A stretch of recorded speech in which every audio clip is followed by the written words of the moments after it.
Hello everyone, જય શ્રી કૃષ્ણ. મારી channel પર તમારું સ્વાગત છે. આજે આપણે મટનના મામના બનાવવાના છે. તો તેના માટે આપણે જોઈએ હવે મામના બનાવવા માટે આપણે મામનાની અંદર આ લસણ અને અદરકની પેસ્ટ નાખી છે. આ લીલો મસાલો પણ નાખ્યો છે આપણે. હવે આપણે એમાં હળદર ઉમેરવાના છે. એના પછી આપણે થોડુંક લાલ મરચું ઉમેરવાના છે. થોડોક અડધી ચમચી જેટલો ગરમ મસાલો ઉમેરવાના છે ને પછી મીઠું ઉમેરવાના છે. બસ હવે આપણે આ મામનાને વાળવાના છે. આપણે જોઈ શકીએ છીએ આવી રીતના આ મામનાના મટનમાં જે આપણે મામના બનાવવાના છે તેનામાં જે બધા મસાલા એડ કરેલા છે એના પછી તમારે આવી રીતના મિક્સ કરવાનું છે. આવી રીતના તમે મિક્સ કરો તો તમારા મામના મસ્ત સોફ્ટ બનશે. જો હવે આવી રીતના તમારે મામના વાળવાના છે.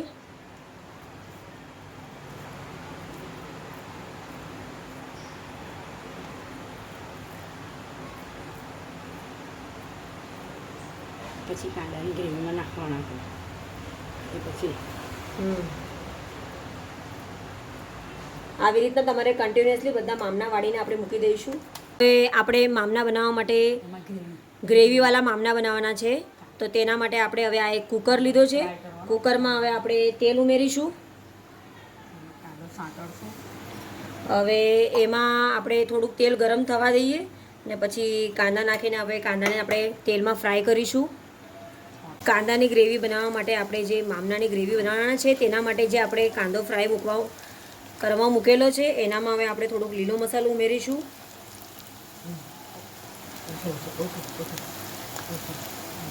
આટલો લીલો મસાલો ઉમેરીશું. હવે થોડુંક હળદર ઉમેરીશું.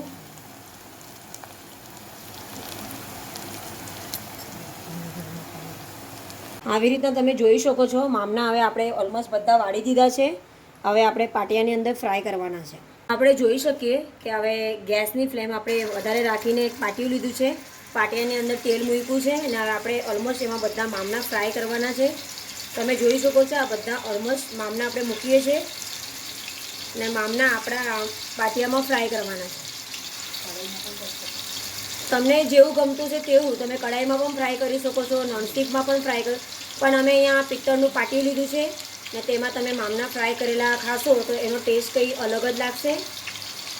તમે અહીંયા જોઈ શકો છો આપણે આ મામના બધા મૂકી દીધા છે ને આવી રીતે આ ફ્રાય થવા દેવાના છે ને આ બધું પાણી આપણે ફ્રાય થવામાં બળી જ જવાનું છે. આપણે જોઈ શકીએ કે ઓલમોસ્ટ આપણા કાંદાની ગ્રેવીવાળા મામના મસ્ત બની ગયા છે. તમે એને રોટલીની સાથે પણ ખાઈ શકો છો.